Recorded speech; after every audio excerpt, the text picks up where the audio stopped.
Bismillahirrahmanirrahim. Welcome again in my YouTube channel. अभी मैं आपको बताऊंगा चंद टिप्स एपीए फॉर्मेट के मुताबिक कि जब भी आप साइटेशन अपने टेक्स्ट के अंदर लिखते हैं तो एपीए स्टाइल के मुताबिक आप कैसे उनको कोट करेंगे। वन एक आथर होगा, दो होंगे, तीन होंगे, तो उसको आप किस तरह अपने पैराग्राफ में किस तरह कोट करेंगे। ठीक है, तो लेट्स सी, चलते हैं अपने स्क्रीन की तरफ। Okay student, now we shall discuss about citation and that citation in the form of APA format. तो लेट्स सी, देखते हैं कि कैसे हम लिखते हैं। देखिए, जब भी आपने रेफरेंस लिखते हैं तो रेफरेंसेस किस तरह लिखते हैं। देखिए, सबसे पहले तो आपको ये ख्याल करना चाहिए कि आपका जो टाइटल है रेफरेंसेस का वो कम से कम आपके पेज का टॉप से 1 इंच नीचे आपने लिखना चाहिए।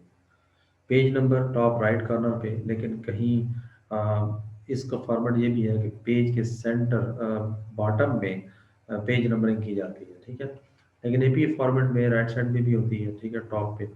लेकिन नॉर्मल यूनिवर्सिटी के फॉर्मेट को देख लें कि वो कहाँ पे यूज़ कर रहे हैं। ठीक है, उसके अलावा आप इसमें देख लिया होगा कि पहली जो लाइन है इसको आपने स्टार्ट से शुरू करना है, और जो दूसरी और तीसरी लाइन होगी तो उसको आपने एक टैब आगे प्रेस करना है, और लेफ्ट साइड से 1 इंच छोड़ देना है, और राइट से भी 1 इंच ना आपने स्पेस रखनी है। इसके अलावा आप देखें कि ये तकरीबन इंडेंट आपने 1/2 इंच है वो, हाफ इंच यानी आपने छोड़ के नेक्स्ट लाइन जो है वो लिखनी होती है। तो ये तो रेफरेंस लिखने का स्टाइल है। ठीक है, टेक्स्ट में आप किस तरह कोड करेंगे, जैसे आप एक टेक्स्ट लिखते हैं, ठीक है, और जब टेक्स्ट पैराग्राफ खत्म होता है तो पैराग्राफ के खत्म होते ही आप ब्रैकेट में लिख देते हैं स्मिथ कामा 2017। अब ये एक बंदा था और उसका आखिरी नेम और कामा और 2017 यानी ईयर आ जाता है। अगर इसी पैराग्राफ को अगर आप इस बंदे ने एक्सप्लेन किया या इस बंदे की बात को आप कोट करना चाहते हैं तो आप इसको इस तरह भी लिख सकते हैं, स्मिथ और ब्रैकेट में लिखेंगे year shows how and so on. ठीक है, या तीसरा स्टाइल इसका ये होता है कि पहले ईयर यानी इन 2017 the research was carried out by Smith that indicated and so on. ये तीन स्टाइल्स हैं लिखने के। किसी भी रिसर्च से कोई बात जब आप निकालते हैं और उसको अपने अल्फाज में लिखते हैं, उसी की बात को कोट करते हैं, तो या तो उस पैराग्राफ को अपने अल्फाज में चेंज करके और आखिर में उसका कोट कर दें, या उसी बात को पहले लिखें, या उसको ईयर मेंशन करके उसकी बात, उसके नाम को मेंशन करते हुए उसकी बात को एक्सप्लेन करें। अगर आपके उस रिसर्च आर्टिकल के या रिसर्च थीसिस के या जहाँ से आप डाटा ले रहे हैं उसके दो ऑथर हैं, फिर फिर ये होगा कि अगर उसकी उनकी पहली बात लिख के और उसके बाद ब्रैकेट के आखिर में आप मतलब पहला ऑथर के और लास्ट नेम एंड सिंबल लगाएंगे, और दूसरे ऑथर का नाम, फिर कामा, और फिर आपने ईयर लगा देना। अगर इसी को इन्हीं इन्हीं बंदों की बात को अगर शुरू में काउंट करना है तो फिर आप देखिए रेनोल्ड्स एंड, यहाँ पे एंड जो है ए एंड डी वाला एंड लगाएंगे आप, और इनमें कोई कामा नहीं यूज करेंगे। ये बड़ी छोटी छोटी चीजें हैं जो आपने केयर करनी होती है एपीएफ फॉर्मेट में। ठीक है, तो पहले बंदे का आखिरी नाम एंड दूसरे बंदे का आखिरी नाम, और ब्रैकेट में 2014 यानी जो भी ईयर होगा उस रिसर्च का वो लिख के, और उसके बाद उसकी बात को आगे कोट कर दें। अब यहाँ पे देखें कोई कामा यूज नहीं हुआ, लेकिन जब आप यानी आखिर में यूज करेंगे तो फिर एंड दूसरा इस्तेमाल करेंगे और कामा दूसरे नाम के बाद कामा लगाएंगे। ठीक है, अगर 3 से 5 आंसर है फिर क्या होगा, तो उन पहले उनकी बात को, रिसर्च की बात को कोट करें, उसके बाद आखिर में उनके पैराग्राफ के आखिर में लिख दें पहला नाम कामा, दूसरा नाम, तीसरा नाम कामा, हर नाम के बाद कामा होगा, एंड चौथा नाम, और फिर उसके बाद उसका ईयर आ जाएगा। ठीक है, और इसी को अगर शुरू में आप लिखेंगे तो शुरू में भी होगा, लेकिन सिर्फ आखिरी नाम के बाद कामा नहीं होगा, और एंड जो है वो सिंपल पूरा होगा ए एंड डी वाला। तो देखिए, पहला नाम कामा, दूसरा नाम कामा, तीसरा नाम एंड, और यहाँ पे कामा लगा के एंड लगाना है ए एंड डी वाला, फिर अगले लास्ट नेम, और फिर उसके बाद आपने कोई कामा ना नहीं लगाना, और ईयर आगे लगा के और दैट एंड सो ऑन उसकी बात को एक्सप्लेन कर देंगे।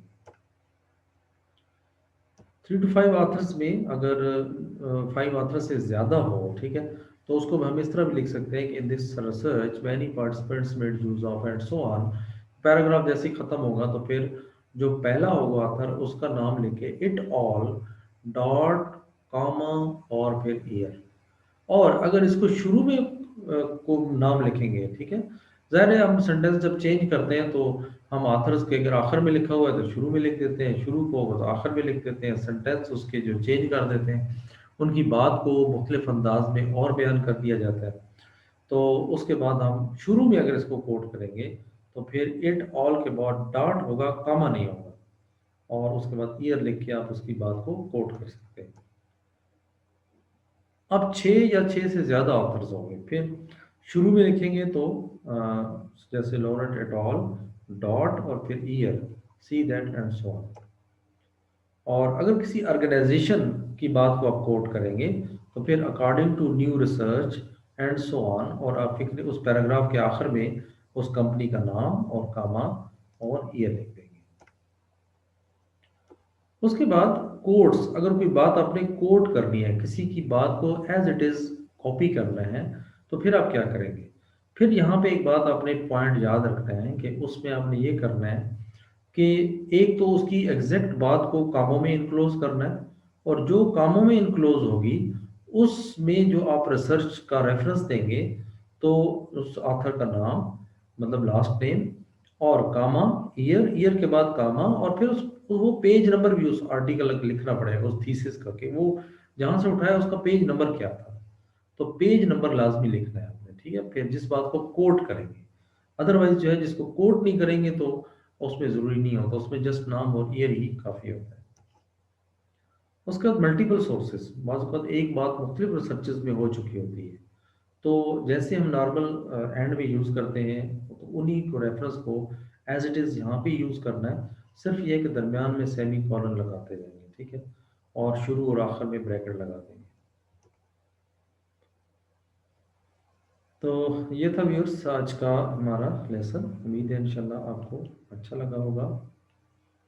Thank you very much audience, आपने इस वीडियो को देखा।